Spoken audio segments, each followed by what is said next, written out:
அன்புக்குரிய நம்பிக்கை தொலைக்காட்சி நேயர்களை, இந்த விடுதலை திருநாள் சிறப்பு நிகழ்ச்சிக்கு அன்போடு வரவேற்பதிலும் உங்களை வாழ்த்துவதிலும் மட்டற்ற மகிழ்ச்சி கொள்ளுகிறேன். இன்றைக்கு நம்முடைய நாடே ஒரு மகிழ்ச்சியான, ஒருவேளை பரபரப்பான ஒரு சூழலில் நாம் இருக்கிறோம். எவ்வளவுதான் நமக்கு பிரச்சனைகள் இருந்தாலும், எவ்வளவுதான் நமக்கு குறைகள் இருந்தாலும், நம்முடைய நாட்டினுடைய விடுதலை திருநாளை நாம் நினைவு கூறுவதும் அதை கொண்டாடுவதும் நமக்கு ஒரு பெரிய மகிழ்ச்சியான ஒரு அனுபவம். எல்லாவற்றையும் நாம் மறந்து, நம்முடைய சொந்த பிரச்சனைகளை எல்லாம் கூட நாம் மறந்து, அது பள்ளிக்கூடங்களாக இருந்தாலும் சரி, கல்லூரியாக இருந்தாலும் சரி, அரசாங்க அலுவலகங்கள், எல்லா இடங்களிலும் நாம் விடுதலை பெற்ற மக்கள், உரிமை பெற்ற மக்கள், நாம் இருக்கும் நாடு நமது என்பது அறிந்தோம் என்று பாரதியார் சொன்ன மாதிரி, நம்முடைய நாடு நம்முடைய விடுதலை பெற்ற மக்களாக அதை கொண்டாடுவதில் நாம் மிகவும் மகிழ்ச்சியோடு இன்றைக்கு நம்முடைய நாட்டினுடைய 80வது விடுதலை திருநாளை கொண்டாடுகிறோம். அந்த வகையில் நம்பிக்கை தொலைக்காட்சியிலேயும் இந்த சிறப்பு கலந்துரையாடல் நிகழ்ச்சியில் பங்கேற்க வந்திருக்கிற உங்களை, இதை கண்டு சுவைக்க வந்திருக்கிற உங்களையும், இந்த நிகழ்ச்சியில் நம்மோடு பங்கேற்க வந்திருக்கிற 2 சமுதாய தொண்டர்களையும் மகிழ்ச்சியோடு இந்த நிகழ்ச்சிக்கு நான் வரவேற்கிறேன். நம்ம இந்தியாவில் விடுதலை என்று நாம் சொல்லும்போது, விடுதலைன்னா அது ஆங்கிலேயரிடமிருந்து அல்லது அந்நியர்களிடமிருந்து நாம் பெற்ற அரசியல் விடுதலையை மட்டும் குறிக்காது என்று நாம் அறிவோம். அந்த விடுதலை மட்டும் நமக்கு போதாது. நம்ம மக்கள் மகிழ்ச்சியாக வாழணும், சுபிட்சமாக வாழணும், பொருளாதாரத்துறையில் விடுதலை வேண்டும், மற்ற சமுதாய மூட நம்பிக்கைகளிலிருந்து நமக்கு விடுதலை வேண்டும், மனிதர்கள் அடிமைத்தனம் இல்லாமல் அவர்கள் ஒவ்வொருவரும் உரிமை பெற்ற மக்களாக தாங்கள் நினைத்ததை பின்பற்றவும், தாங்கள் நினைத்த தொழிலை செய்யவும், தாங்கள் நினைத்த நம்பிக்கையை பின்பற்றவும் விடுதலையோடு உரிமையுடையவர்களாக வாழ வேண்டும். அதுதான் உண்மையான விடுதலை. அப்படிப்பட்ட விடுதலையை நாம் அனுபவிப்பதற்கு அது வேறு யாராவது வெளியிலிருந்து நமக்கு அந்த விடுதலையை கொடுப்பதில்லை. இந்திய நாட்டு குடிமக்களாகிய நாம் தான் அந்த விடுதலையை, நம்முடைய அந்த விடுதலை வாழ்வை நாம் நம்முடைய நாட்டில் உருவாக்க வேண்டும். அதனால்தான் பாரதியார் சொன்னார், தண்ணீர் விட்டோ வளர்த்தோம் இந்த சுதந்திர பயிரை, கண்ணீரால் காத்தோம் இது கருக திருவுளமோ. இந்த பயிரை நாம் தான் தினம் தண்ணீரால் அல்ல, நம்ம கண்ணீரால், உழைப்பால், வியர்வையால் வளர்க்க வேண்டும் என்று சொன்னார். அப்படி இந்திய நாட்டில் நம்ம விடுதலை வாழ்க்கையை உண்மையாக நாம் அனுபவிக்க, நாம் மகிழ்ச்சியோடு உண்மையாகவே ஒரு உண்மையான விடுதலை, அதனுடைய அர்த்தத்தோடு நாம் வாழ்வதற்கு நம்முடைய பங்களிப்பை நாம் நிறைவேற்ற வேண்டியிருக்கிறது. குறிப்பாக கிறிஸ்தவ சமுதாயத்தை சேர்ந்த மக்கள் அதற்கு ஆரம்பம் முதல இந்த இந்திய நாட்டுக்கு பல்வேறு பங்களிப்புகளை செய்து இந்தியாவில் உண்மையான விடுதலை வாழ்வை மக்கள் வாழ்வதற்கு அவர்கள் உதவி இருக்கிறார்கள். அந்த வகையில் இன்றைக்கு இந்த கலந்துரையாடலில் இந்திய நாடு, நம்முடைய பாரத நாட்டில் நாம் விடுதலை வாழ்வை உரிமையோடும் உணர்வோடும் வாழ்வதற்கு தங்களால் இயன்ற பங்களிப்புகளை, தங்களுக்கு ஈடுபாடு உடைய துறையில் பங்களிப்பு செய்கிற ஒரு 2வரை நம்முடைய ஸ்டுடியோவுக்கு, நம்முடைய நிலையத்துக்கு நாம் அழைத்திருக்கிறோம். அவர்களை உங்களுக்கு அறிமுகப்படுத்துவதில் நான் மிகவும் மகிழ்ச்சி அடைகிறேன். முதலாவது நம்மோடு சகோதரர் ஜோயல் சுந்தர் சிங் அவர்கள் இருக்கிறார்கள். அவர்களை நம்பிக்கை தொலைக்காட்சியின் சார்பில் அன்போடு வரவேற்கிறேன். சகோதரர் அவர்கள் தேசிய சிறுபான்மையினர் மக்கள் இயக்கம் என்கிற ஒரு கட்சியினை, அதுவும் தேர்தல் ஆணையத்தில் பதிவு செய்யப்பட்ட ஒரு இயக்கத்தை அவர்கள் தொடங்கி, அதன் மூலமாக பல்வேறு நற்பணிகளை நம்முடைய பாரத தேசத்தில் செய்து வருகிறார்கள். அது ஏதோ சிறுபான்மையினருக்கு மட்டுமல்ல, சிறுபான்மையினருடைய நலன்கள் மட்டுமல்லாமல் ஒட்டுமொத்த நம்முடைய நாட்டினுடைய நலன்களை பேணுகிற வகையில் ஒரு பெரிய ஒரு ஆதரவோடு, அணியினருடைய துணையோடு அவர்கள் பல நற்பணிகளை அவர்கள் செய்து வருகிறார்கள். அதோடு நம்முடைய நாட்டினுடைய பண்பாடு, மொழி, இலக்கியம் இவைகளிலெல்லாம் கூட நாம் உண்மையான விடுதலையை அனுபவிக்க வேண்டும் என்கிற திசையில் அவர்கள் செயல்படுகிறார்கள். அதை பற்றியெல்லாம் அவர்களே நமக்கு சொல்ல இருக்கிறார்கள். அதோடு நம்மோடு இன்னொரு சமுதாய தொண்டரும் இந்த நிகழ்ச்சியில் கலந்து கொண்டிருக்கிறார்கள். சகோதரி ஏஞ்சலின் தியோடர் அவர்களையும் நம்பிக்கை தொலைக்காட்சியின் சார்பில் அன்போடு வரவேற்கிறேன். அவர்களும் ஆதரவற்ற மக்களுக்கு, கைவிடப்பட்ட பெண்களுக்கு, குழந்தைகளுக்கு, அவர்களுக்கெல்லாம் ஒரு சுய தொழில் செய்ய ஒரு வாய்ப்புகளை உருவாக்குவது, அவர்களை ஊக்குவிப்பது, அவர்களுக்கு ஆதரவும் அடைக்கலமும் தருவது போன்ற பல நற்பணிகளை, பலவிதமான சமுதாய நற்பணிகளில் அவர்கள் ஈடுபட்டிருக்கிறார்கள். அவர்களும் நம்மோடு இருக்கிறார்கள். அவர்களும் தங்களுடைய நற்பணிகளை பற்றியும் இந்த தேசத்துக்கு அளித்து வருகிற பங்களிப்புகளை பற்றியும் நம்மோடு பகிர்ந்து கொள்ள இருக்கிறார்கள். இப்போ முதலாவது நம்ம சகோதரர் ஜோயல் சுந்தர் சிங் அவர்களை கேட்கலாம். அவர்கள் பல அனுபவம், பல துறையில், அரசியல், சமுதாயத்தினுடைய பண்பாடு, பல துறைகளில், கல்வி பணி, இது மாதிரி பல துறைகளில் அனுபவம் உடையவர்கள். அவங்களுடைய இயக்கத்தை பற்றியும் அவர்கள் செய்து வருகிற பணிகளை பற்றியும் நம்முடைய நம்பிக்கை தொலைக்காட்சி வாசகர்களோடு பகிர்ந்து கொள்ளும்படி அவர்களை அன்போடு கேட்டுக்கொள்கிறேன். நம்பிக்கை தொலைக்காட்சி நேயர்கள் அனைவருக்கும் இந்த விடுதலை திருநாளில் தேசிய சிறுபான்மையினர் மக்கள் இயக்க கட்சி சார்பாகவும் கிறிஸ்தவ பண்பாட்டு மையத்தின் சார்பாகவும் வாழ்த்துக்களை தெரிவித்துக் கொள்கிறேன். இந்த விடுதலை திருநாளிலே நாம் அனைவரும் ஆங்கிலேயரிடமிருந்து மட்டும் விடுதலையை பெற்றுவிட்டோம் என்று நினைத்து கொண்டிருக்கிறோம். ஆனால் நாம் நம்மை பார்க்கும் பொழுது நம்முடைய சமூகத்தில் இருக்கிற மக்கள் எல்லாவற்றிலும் விடுதலையோடு தன்னுடைய வாழ்க்கையை வாழ்கிறார்களா என்ற ஒரு சூழல் இங்கே இருந்து கொண்டிருக்கிறது. இங்கே இருக்கிற ஒரு குறைகளையும், ஒரு சமூக அடிமைத்தனங்களை உடைத்தெறிய வேண்டிய கட்டாயத்தில் ஒவ்வொரு குடிமகனும் இருக்கிறார்கள். நாம் ஒவ்வொருவருக்கும் அந்த பங்களிப்பு இருக்கிறது. இந்த பங்களிப்பை நம்மால் முடிந்த வரை அதை நாம் தொடர்ந்து செய்ய வேண்டும் என்ற நோக்கத்தில்தான் நம்முடைய தேசிய சிறுபான்மையினர் மக்கள் இயக்கமும் மற்றும் கிறிஸ்துவ பண்பாட்டு மையமும் இங்கே துவங்கப்பட்டிருக்கிறது. அதன் வழியாக மீண்டுமாய் உங்களுக்கு இந்த சுதந்திர தின வாழ்த்துக்களை தெரிவித்துக் கொள்கிறேன். சகோதரி, நீங்கள் உங்களுடைய தொண்டு பணிகளை பற்றி நீங்களும் கொஞ்சம் பகிர்ந்து கொள்ளுங்கள். நம்பிக்கை டிவி நேயர்களுக்கு சுதந்திர தின நல்வாழ்த்துக்கள். நான் ஒரு தொண்டு நிறுவனத்தில் பணிபுரிகிறேன். நாங்கள் பெண்கள் அடிமைத்தனத்திலிருந்து வெளிவர வேண்டும், அவங்க சுதந்திரம் பெற வேண்டும், அவங்க ஒரு முழுமையான வாழ்க்கையை வாழ வேண்டும் அப்படின்னு சொல்லி அதுக்காக நாங்கள் உழைத்து கொண்டிருக்கிறோம். சமுதாயத்தில் பின்தங்கிய நிலையில் இருக்கும் பெண்களும், சமுதாயத்தின் உரிமைகள் கிடைக்கப்படாத நிலைமையில் இருக்கிற பெண்களும் வாலிப பிள்ளைகளும் வலிமை பெற்று தன்னம்பிக்கையோடு வாழ வேண்டும் என்பதுதான் எங்களுடைய நோக்கம். அதனால் இப்படிப்பட்ட பெண்களை நாங்கள் கண்டறிந்து அவர்களை ஒருங்கிணைத்து ஒரு குழுவாக அமைத்து, ஒரு சப்போர்ட் குரூப் மாதிரி அவங்கள அமைத்து வாரம் அவர்களை கூடுகைக்கு வர சொல்லுவோம். இந்த மீட்டிங்கில் இந்த பெண்கள் யார் என்று தாங்கள் யார் என்று அறிந்து கொள்ள வேண்டும் அப்படின்னு அவங்களுக்கு சில காரியங்களை சொல்லி கொடுப்போம். நான் யார், எனக்கு தாளந்து என்ன, என்னுடைய திறமைகள் என்ன அப்படின்னு சொல்லி இந்த மீட்டிங்ஸில் அவங்கள கண்டறிய வைப்போம். அடுத்து வரும் நாட்களில் அவங்களுடைய ஃபிசிக்கல் நீட்ஸ் என்ன, அது மாத்திரம் இல்லை, ஃபிசிக்கல் நீட்ஸ், இமோஷனல் நீட்ஸ் இருக்குது, ஃபினான்ஷியல் நீட்ஸ் இருக்குது. இதெல்லாம் என்னென்னு ஒன்று ஒன்றா அவர்களையே பட்டியலிட சொல்லி அதை ஒன்று ஒன்றா அந்த மீட்டிங்கில் நாங்கள் அட்ரஸ் பண்ண ஆரம்பிப்போம். அதுக்கப்புறம் அவங்களுக்கு ஒரு திறன் சொல்லி கொடுப்போம், ஒரு கைத்திறன் சொல்லி கொடுத்து அதன் மூலமாக ஒரு பிஸ்னஸ்க்கு செய்கிறதுக்கு அவங்களுக்கு ஹெல்ப் பண்ணுவோம். அதன் மூலமாக சேவிங்ஸ் சொல்லி கொடுப்போம். இப்படி எல்லா துறையும், அவங்களுடைய லைஃப்பில் உள்ள எல்லா ஏரியாஸையும் நாங்கள் கவர் பண்ணுறதுனால இந்த குழுக்களுக்கு மறுமலர்ச்சி குழுன்னு பேர் வச்சுருக்கிறோம். ஏன்னா ஒரு இடத்துலேருந்து அவங்க முழுமையாக மறுமலர்ச்சி அடைந்து தங்களுடைய வாழ்க்கையில் இன்னொரு இடத்துக்கு போக வேண்டும் என்பது தான் எங்களுடைய நோக்கம். அதனால் மறுமலர்ச்சி குழுக்களிலே அவர்களை சேர்த்து இப்படியாக நடத்தி வந்து கொண்டு இருக்கிறோம். இதில் நிறைய பேர் தங்களுடைய வாழ்க்கையிலே விடுதலை அடைந்திருக்கிறாங்க. ரொம்ப அருமையாக சொன்னீங்க. உங்களுடைய பணிகளை ஒரு ரத்தின சுருக்கமாக சொன்னீங்க. இப்போ நீங்கள் 2 பேரும் சொன்னதை கேட்கும்போது எனக்கு என்னென்னா, 2 ஒருவேளை கவனிக்கப்படாத அல்லது பெரிதும் ஊக்குவிக்கப்படாத ஒரு 2 சாராருக்கு நீங்கள் 2 பேரும் 2 வகையில் அவர்களை ஊக்குவிக்கிற, அவர்களை ஆதரிக்கிற ஒரு பணியை செய்கிறீங்க.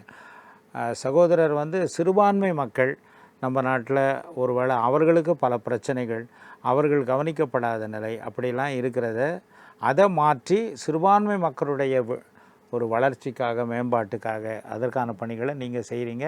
அது ஒரு அரசியல் இயக்கமாக, மக்கள் இயக்கமாக நீங்கள் நடத்துகிறீங்க. நீங்கள் வந்து பெண்கள் நம்ம நாட்டில் எவ்வளவு தான் இவ்வளோ பெரிய தத்துவங்கள், பெரிய இலக்கியங்கள், இதிகாசங்கள் எல்லாம் சொன்னாலும் இன்னும் பெண்கள் வந்து தங்களுக்கு வாழ்க்கையில் உண்மையான ஒரு விடுதலை அனுபவிக்கவில்லை. பாதிக்கப்பட்டவர்களாக, கைவிடப்பட்டவர்களாக, ஆதரவற்றவர்களாக, அபலைகளாக பல இடங்களில் வாழ்ந்து கொண்டிருக்கிறார்கள். பெண் கல்வி உச்சத்தில் போகிறதுன்னு சொன்னாலும் இன்னும் பெண் கல்வி மறுக்கப்படுகிற நிலை இருக்குது. ஆக அந்த பெண் சமுதாயத்தில் பாதிக்கப்பட்டவர்களுக்கு நீங்கள் பணி செய்கிறீர்கள். இதுதான் உண்மையான விடுதலை. விடுதலை என்பது விடுதலை வாழ்வை அனுபவிக்காத, சுதந்திர காற்றை சுவாசிக்காதவர்களுக்கு சுவாசிக்க வழி செய்வது. இப்போ நான் பிரதரை கேட்குறேன், இப்போ இந்த சிறுபான்மை மக்கள்னு சொல்லப்படுகிறவர்கள், அவர்கள் சமயத்தினாலோ மொழியினாலோ இருக்கலாம், அவங்களுடைய ஒரு விழிப்புணர்வுக்காக, அவங்களுடைய ஒரு வளர்ச்சிக்காக, மேம்பாட்டுக்காக இப்படி ஒரு இயக்கத்தையாக நாம் தொடங்கணும் அப்படிங்கிறதுக்கு அந்த எண்ணம், அந்த ஒரு மோட்டிவேஷன், உந்துதல் உங்களுக்கு எப்படி கிடைச்சது? நீங்கள் எப்படி அதை செய்கிறீங்க? அந்த மக்களை நீங்கள் எப்படி ஊக்குவிக்கிறீங்க நம்ம நாட்டில்? நம்முடைய சிறுபான்மையினர் மக்கள் இயக்கம் வழியாக முதலில் நான் நம்முடைய கிறிஸ்தவ சமூகம் சார்ந்து இந்த அமைப்பை துவங்கினோம். இந்த கிறிஸ்தவ அமைப்பிலே முதலாவது நாம் இழந்தது அதிகமாக இருந்தாலும் மிக முக்கியமான ஒன்று கல்வி. கல்வியை முழுதுமாய் கிறிஸ்தவம் இழந்தது. அதற்கான காரணம் இந்த நாட்டிலே கல்வியை கொடுத்தது, சமூக மேம்பாட்டை கொடுத்தது, மக்கள் முன்னேற்றத்தை கொடுத்தது, மக்கள் சிந்தனையை கொடுத்ததற்கான மிக முக்கியமான காரணம் கிறிஸ்தவம். கிறிஸ்தவ மிஷனரி அருளாளர்கள். நமக்கே தெரியும், நம்ம கிறிஸ்தவ பண்பாட்டு மையத்தில் இதற்காக தான் நாம் அதை கிறிஸ்தவ பண்பாட்டு மையத்தை ஆரம்பித்தோம். ஆனால் இந்த கல்வியை கொடுத்த கிறிஸ்தவம் ஒரு காலகட்டத்திலே மிகப்பெரிய ஒரு இடத்திலே, மிகப்பெரிய பதவிகளிலே இருந்தவர்களிலே மிக முக்கியமான இடத்திலே கிறிஸ்தவம் இருந்தது. நீங்கள் ஒரு ஐஏஎஸ் ஆஃபீஸரை யாருன்னா போய் பார்க்கணுன்னு பார்த்தீங்கன்னா அங்கே மிக முக்கியமான இடத்துல கிறிஸ்தவர்கள் அங்கே மிக அதிகமாக இருந்தார்கள். ஆனால் இன்றைய காலகட்டத்திலே கிறிஸ்தவம் மட்டுமல்ல, சிறுபான்மை மக்கள் அனைவரும் தங்களுடைய கல்வி என்ற போக்கை இப்பொழுது தொலைத்து விட்டார்கள். இதனுடைய மிக முக்கியமான விளைவு என்ன ஆனது? இங்கே கிறிஸ்தவர் எல்லா இடங்களிலும் மேலே போய் நம்ம யாரை பார்த்தோம்னாலும் அங்கே கிறிஸ்தவம் தாண்டி மற்றவர்கள் அங்கே இருக்கிறாங்க. அநேகர் வந்து விட்டார்கள். ஆனால் கிறிஸ்தவர்கள் அந்த இடத்துல போய் நிற்பதற்கு நம்ம மறந்துட்டோம், இல்லை நம்ம ஒதுங்கிட்டோம். அதுதான் இப்போது மற்றவர்கள் சிறுபான்மை சமுதாயத்துக்கு என்ன செய்கிறார்களுங்கிறது ஒரு பக்கம் இருக்க, நாம் ஒதுங்கிட்டோன்னு சொன்னீங்க. கட்டாயம் ஒதுங்கி. இப்போ கிறிஸ்தவர்கள் தங்களை வந்து ஒரு சிறு தீவாக இந்த இருக்க ஆரம்பிச்சிட்டாங்க. ஏதோ ஒரு ஆவிக்குரிய கூட்டங்களுக்கு போனால் போதும், கன்வென்ஷன் கூட்டம் போனால் போதும், சர்ச்சுக்குள்ளே நாம் இப்போ துதிப்பாடல் பாடி இருந்துக்கிட்டால் போதும்னு. தேசிய நீரோட்டம்னு சொல்கிறாங்களே, மக்களுடைய பொது வாழ்க்கை ஸ்ட்ரீம் லைனில் கலக்காமல் இப்படி சிறுபான்மையினர் தங்களை தனிப்படுத்தி கொள்கிறார்கள் இல்லையா? அப்படி அதை பற்றி நீங்கள் என்ன சொல்கிறீங்க? அதை மாற்றுறதுக்கு நீங்கள் என்ன? அது ஒரு வகையான ஒரு அறியாமை என்று தான் சொல்ல வேண்டும். இரண்டாவது, கிறிஸ்தவத்தின் போக்கு முழுவதும் மாற்றப்பட்டது. கடவுள் இந்த உலகத்திலே வந்தது மற்றவர்களை மீட்பதற்காக. கடவுள் நமக்கு சொன்ன மிக முக்கியமான சட்டங்கள், மற்றவர்கள் மீது அன்பு செலுத்து, கீழே விழுந்தவர்களை தூக்கி எடு. 2 கூட்டத்தை பிரிக்கிறார். பிரிக்கும்போது யாருக்கு பரலோகம் யாருக்கு நரகம்னு சொல்லும்போது, நான் பசியாக இருந்தேன், எனக்கு போஜனம் கொடுத்தீங்க, தாகமாக இருந்தேன், தண்ணி கொடுத்தீங்க, சிறையில் இருந்தேன், விசாரிக்க வந்தீங்க, வியாதியாக இருந்தேன், பார்க்க வந்தீங்க, ஆனால் நீங்கள்லாம் என் பக்கத்தில் வந்து நில்லுங்க. இது எதையும் செய்யாதவர்கள் பிசாசுக்கும் அவனுடைய தூதருக்கும் உருவாக்கப்பட்ட நரகத்துக்கு போங்கள். இங்கே சமூக சிந்தனையை ஆண்டவர் விதைக்கிறார். ஆனால் கிறிஸ்தவம் இங்கே எப்படி மாற்றப்பட்டு விட்டது? நான், என்னுடைய திருச்சபை, என் வாழ்க்கை, பரலோகம், பரிசுத்தம், இது எல்லாம் ஏதோ ஒரு சடங்காச்சாரமாய், சாக்கிரமந்தாய் மாற்றப்பட்டு கடவுளுடைய சிந்தனைகளும் கடவுள் நமக்கு செய்ய சொன்ன திட்டங்களையும் நாம் மறந்து போனதின் விளைவு நாம் முழுவதுமாய் அடிமைகளாய் ஆனோம். ஒரு காலகட்டத்திலே சுவிசேஷம் போய் உலகத்திலே சொல்லும் பொழுது ஒரு 80-90களிலே எனக்கு நான் அங்கே பார்த்தது உண்டு, அந்த அனுபவங்கள் உண்டு. அங்கே ஆண்டவர் சொன்ன வார்த்தைகளை அங்கே சொல்லுவார்கள். கவலைப்படாத, காகங்களை பாரு, பறவைகளை பாரு, அது விதைக்கிறதோ இல்லை, அறுக்கிறதோ இல்லை, அதுக்கெல்லாம் கடவுள் போஷிக்கிறாரு. பூக்களை பாரு, அதுக்கெல்லாம் என்ன அழகாக கடவுள் போஷிக்கிறாரு. உனக்கு சாப்பாடு கொடுக்கறது பெரிய விஷயம் இல்லை, உன்னை பாதுகாக்கிறது பெரிய விஷயம் இல்லை. அம்மாவை விட அதிகமாக நேசிக்கிறார் கடவுள், உங்களை பாதுகாப்பார். வாங்க, உங்களுக்காக நான் ஜெபம் பண்ணுறேன். இது ஒரு காலகட்டத்தில் ஆண்டவர் நமக்கு சொன்ன கட்டளை, உலகமெங்கும் போய் சர்வ சிருஷ்டிக்கும் நான் என்ன சொன்னனோ அதை போய் பேச, அதை நீங்கள் போய் அவங்களுக்கு சொல்லுங்கள். ஆனால் இங்கே ஆண்டவர் பேசிய வார்த்தைகள் மாற்றப்பட்டு இங்கே என்னுடைய சாட்சிகள் அங்கே போக ஆரம்பித்தது. நான் எத்த கும்பிட்டேன், இதுக்கு முன்னாடி இப்படி இருந்தேன், இதுக்கு முன்னாடி ஒழுங்கினமாக இருந்தேன். நான் அப்போ மற்றவர்களை தாக்குகிற ஒரு கலாச்சாரம், மற்றவர்களை காயப்படுத்துகிற ஒரு கலாச்சாரம் கிறிஸ்தவத்திற்குள் எப்போ நுழைந்ததோ அப்பொழுது கிறிஸ்துவின் சிந்தை அவர்களிடமிருந்து புறப்பட்டு போய்விட்டது. எனக்கான திருச்சபையை உருவாக்குகிற கூட்டமாய் இங்கே கிறிஸ்தவத்தின் தலைவர்கள் மாறினார்கள். அதான் நீங்கள் சொன்ன மாதிரி இப்போ எல்லாம் சொன்னால் கடவுளுடைய ராஜ்யத்தை கட்டுவதற்கு நாம் முயற்சி செய்யாமல் நம்முடைய சொந்த சாம்ராஜ்யங்களை கட்டுவதற்கு தான் இப்போ வந்து ஊழியர்களும் ஒரு தலைவர்களும் முயற்சி செய்கிறார்கள் என்கிற ஒரு இல்லை அவலமான நிலை இருக்க தான் செய்கிறது. இதையும் தாண்டி அடுத்த கட்டத்துக்கு நீங்கள் பார்த்தீங்கன்னா இவர்கள் எல்லாம் கிறிஸ்தவர்கள் இந்த காலகட்டங்கள்லாம் போயிடுச்சு. ஒரு குறிப்பிட்ட பாஸ்ட் அவங்கள பார்த்து இவங்க ஏன் பிலீவர்ஸ், இவங்க ஏன் பிலீவர்ஸ், எல்லாரும் அவரவர்களுக்கான விசுவாசிகளை தெரிந்து கொண்டார்களே தவிர கிறிஸ்தவர்களாய் கடவுளுக்கு ஏற்ற ஒரு வாழ்வை இந்த மக்களுக்கு தர வேண்டும் என்ற எண்ணத்தோடு கடவுளுடைய திட்டத்தை புரிந்து கொண்டு அவருடைய சித்தத்தின்படி வாழ்கிற ஒரு கூட்டத்தை கிறிஸ்தவம் உருவாக்க தவறிவிட்டது. முற்கால நம்முடைய மிஷினரிகள் மாதிரி, அருளாளர்கள் மாதிரி நம்முடைய செயல்களால் கடவுளுடைய அன்பை இந்த சமுதாயத்துக்கு நம்ம வெளிப்படுத்துறத விட இப்போ நம்மை வெளிப்படுத்துவதற்கும் நம்மை பிரகடனப்படுத்தி கொள்வதற்குமான ஒரு சூழல் வந்திருக்கிறதுன்னு சொல்கிறீங்க. இதை மாற்றுவதற்கு தான் நீங்கள் உங்களுடைய இயக்கத்தில் நீங்கள் என்ன செய்ய இதில் நம்ம இதற்காக தான் நம்முடைய கிறிஸ்தவ பண்பாட்டு மையத்தை நாம் ஆரம்பித்தோம். கிறிஸ்தவ பண்பாட்டு மையம் என்பது உனக்கு முன்னாடி இங்கே கிறிஸ்தவத்தை அறிவிச்சாங்கல்ல, அவங்க எப்படி கிறிஸ்துவை இங்கே கொண்டு வந்தார்கள், அவர்களுடைய வாழ்க்கையில் மாத்திரமல்ல மக்களுடைய சமூகத்தில் மாத்திரமல்ல அவர்களுடைய வாழ்க்கையிலும் கிறிஸ்துவின் அன்பையும் எப்படி அங்கே வெளிப்படுத்தினார்கள் அப்படின்னு பார்த்தோம்னா, அவர்கள் இங்கே வந்தது இந்த அரசியல், இங்கே இருந்த அரசியல் அவர்களை மதம் மாற்றுகிறவர்களாய் இங்கு மாற்றிவிட்டது. ஆனால் அவர்கள் மதம் மாற்ற வந்தது என்பதை தாண்டி இந்த சமூக பணியை உருவாக்க வந்தார்கள், இந்த சமுதாயத்தை சீர்படுத்த வந்தார்கள். நீங்கள் அங்கேருந்து எமி கார்மைக்கல் அம்மையார் எவ்வளோ போராட்டமான ஒரு வாழ்க்கைக்கு அப்புறம் அந்த மிக பரிதாபமான நிலையில் இருக்கிற இளம் பெண்களை, குழந்தைகளை அவர்கள் மீட்டெடுத்தால் தன்னுடைய வாழ்க்கையே அவர்கள் ஒரு ரிஸ்க் பண்ணி ஒரு கிரைமை கொடுத்து அவர்கள் அந்த பணி, இது மாதிரி ஒவ்வொருத்தரை பற்றி ஒவ்வொரு அருளாளரை பற்றியும் உதாரணம் அது மாதிரி நிறைய இங்கே இருக்கிற ஒவ்வொருத்தரும் அவர்களுடைய பணிகள் எல்லாம் இங்கே மறைக்கப்பட்டது.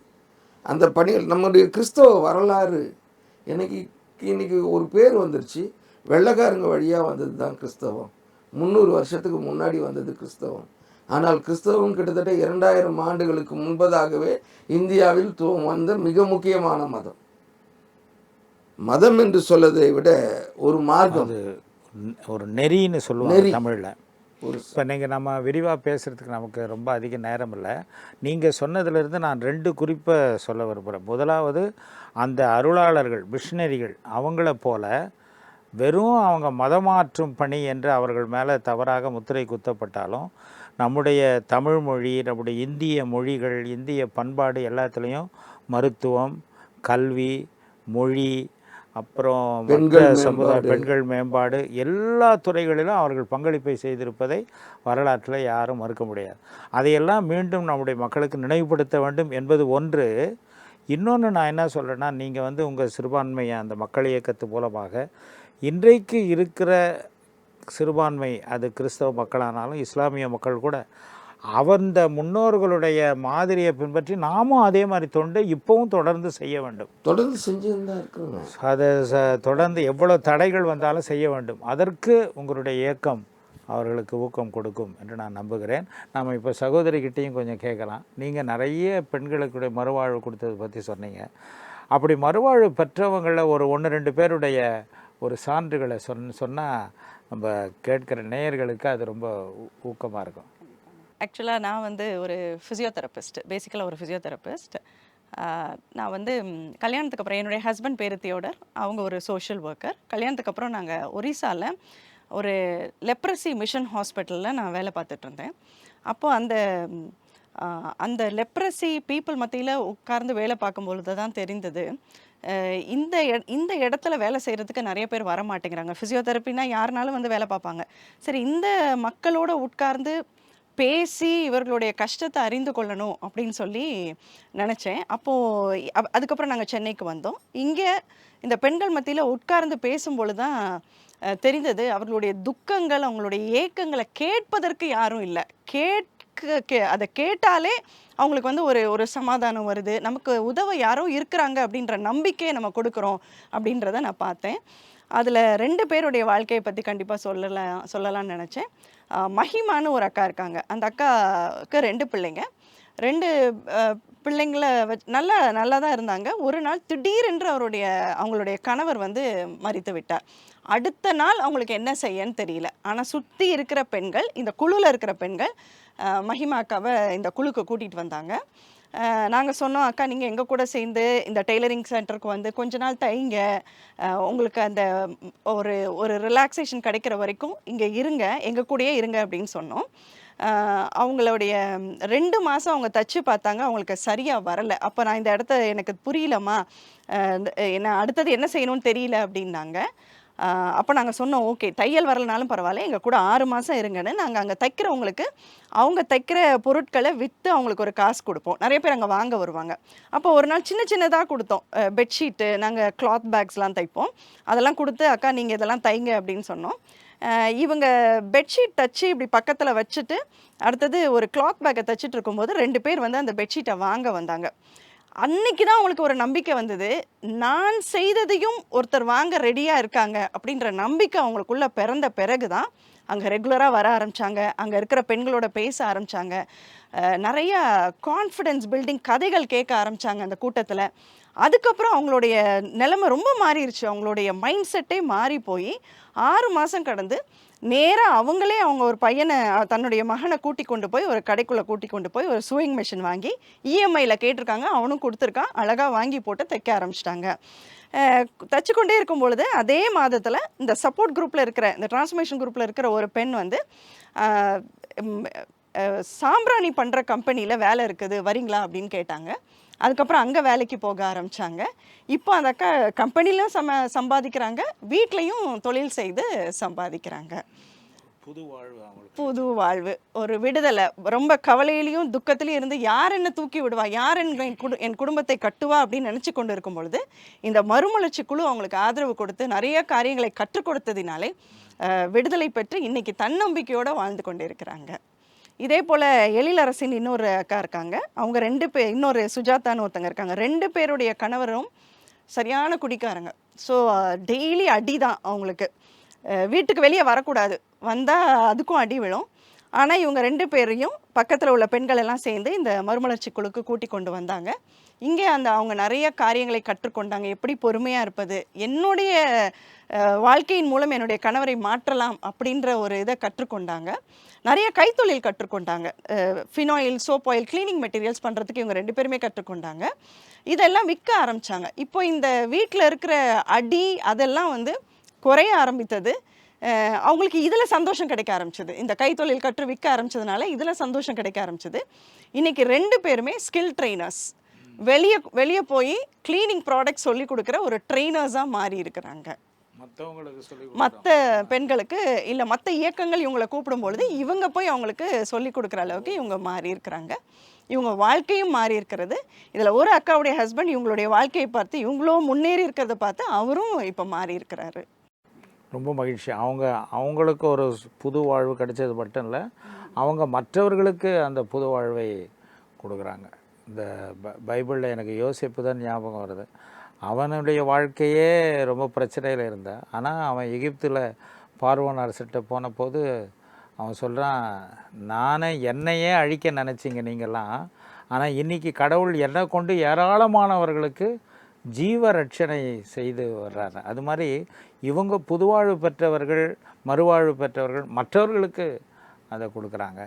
அதனால் ரொம்ப மகிழ்ச்சி. நம்முடைய நிகழ்ச்சி வந்து ரொம்ப சுருக்கமான கால அளவில் இருக்கிறதுனால இன்றைக்கு சகோதரர் நீங்கள் நம்முடைய அது சிறுபான்மை மக்களாக இருந்தாலும் சரி, மற்றவர்களுக்கும் சரி, நீங்கள் இன்றைய இந்தியாவில் விடுதலை வாழ்வை நாம் உண்மையாகவே அனுபவிப்பதற்கு நாம் எவ்விதமான பங்களிப்புகளை செய்ய வேண்டும்னு நீங்கள் இந்த மக்களுக்கு கொடுக்குற செய்தி என்ன?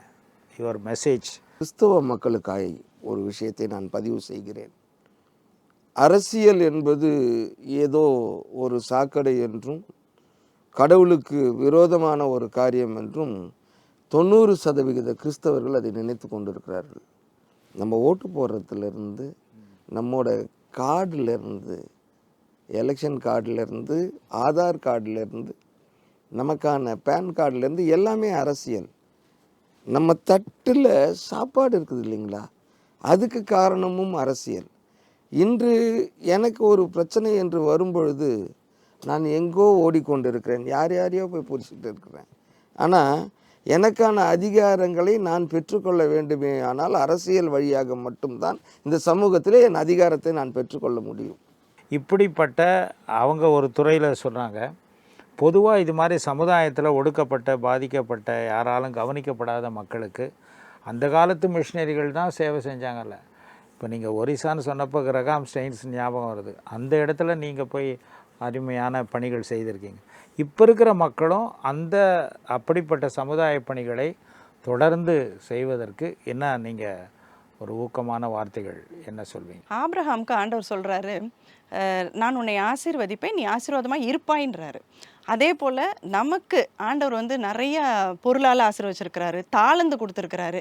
இப்படிப்பட்ட தாளந்துகளை நம்ம மற்றவர்களுக்கு கொடுத்து நம்ம ஆசீர்வாதமாக இந்த உலகத்தில் வாழ வேண்டும். ஒரு எக்ஸாம்பிள் மட்டும் சொல்கிறேன். இப்போ ரீசெண்டாக ஒரு லேடியை பார்த்தோம்.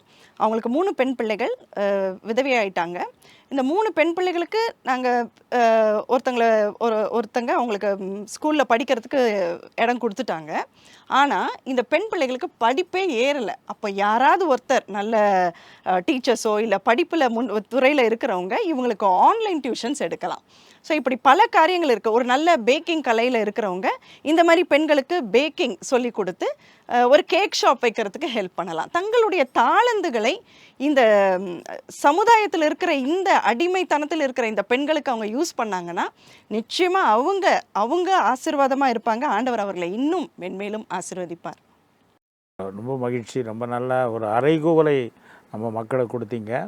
இப்போ எல்லாம் கிறிஸ்தவ மக்கள் வந்து அவங்களுக்கு பிறந்த நாள் ஜெபம் பண்ணணும், அவங்களுக்கு திருமண நாள் ஜெபம் பண்ணணும், அவங்க புது வீடு கட்டினாங்கன்னா, கார் வாங்கினாங்கன்னா பெரிய ஊழியர் வந்து ஜெபம் பண்ணணும், அவருக்கு பெரிய காணிக்கை கொடுக்கணுங்கிறதோடு நிறுத்துகிற ஒரு சுயநல கிறிஸ்தவத்தில் நாம் மாட்டி கொண்டு இருக்கிறோம்.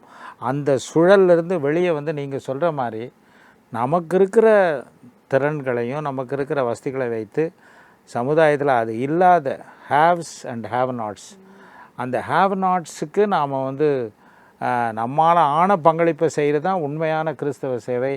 அதுதான் நம்ம இந்தியாவில் உண்மையான விடுதலை வாழ்வை நாம் எல்லாரும் அனுபவிப்பதற்கு அது வழிவகுக்கும். அதுதான் இறைவனுடைய அழைப்பாகவும் நாம் ஏற்றுக்கொள்ள வேண்டும் என்கிற அந்த செய்தியை நீங்கள் சொன்னீங்க. நம்முடைய நிகழ்ச்சியின் நேர அளவு கருதி இந்த நிகழ்ச்சியில் இந்த 2 செய்திகளையும் சகோதரர் சொன்னார். சிறுபான்மை மக்கள் அரசியலை குறித்த தவறான எண்ணங்களை விலக்கி நம்ம ஆளுகிற ஆட்சி, அரசியல் இவைகளை குறித்த ஒரு நல்ல தெளிவை பெற்று நம்முடைய பங்களிப்பையும் நாம் களத்தில் இறங்கி செய்ய வேண்டும் என்று ஒரு அறைகோல் சொன்னார்கள். அதுபோல் சகோதரியும் அவங்க செய்து வருகிற பணிகளைப் போல சுயநல சிந்தனைகளை விடுத்து ஒடுக்கப்பட்ட கைவிடப்பட்ட மக்களுக்கு முக்காலத்து மிஷினரிகளைப் போல நாமும் ஒவ்வொருவரும் ஒரு கிரகாம் ஸ்டெயின்ஸா, ஒரு மதர் தெரசாவா, ஒரு ஐடாஸ் கடரா நாம் மாறி செய்ய வேண்டும், நம்மை அர்ப்பணிக்க வேண்டும் என்ற ஒரு அறைகோலை கொடுத்தார்கள். அவர்கள் இருவருக்கும் நம்முடைய நம்பிக்கை தொலைக்காட்சியின் சார்பில் நெஞ்சார்ந்த நன்றிகளை தெரிவித்துக் கொள்கிறேன். இந்த நிகழ்ச்சி நேயர்களுக்கு பயனுள்ளதாக இருந்திருக்கும். விடுதலை நாளில் ஒரு செய்தியை நீங்கள் பெற்றுக்கொண்டிருப்பீர்கள், ஒரு உந்துதலை பெற்றுக்கொண்டிருப்பீர்கள் என்று நம்புகிறேன். இன்னொரு நிகழ்ச்சியில் நாம் சந்திக்கும் வரை கடவுளுடைய பிரசன்னம் உங்களோடு இருந்து உங்களை வழிநடத்த வேண்டும் என்று ஜெபிக்கிறோம். இந்திய தேசத்தை இறைவனுடைய திருவருள் எப்போதும் சூழ்ந்து பெரிய ஒரு உயர்வுக்கு இந்திய தேசம் செல்ல நம்மை வழிநடத்த வேண்டும் என்ற வேண்டுதலோடு இந்த நிகழ்ச்சியை நிறைவு செய்கிறோம். நன்றி, வணக்கம்.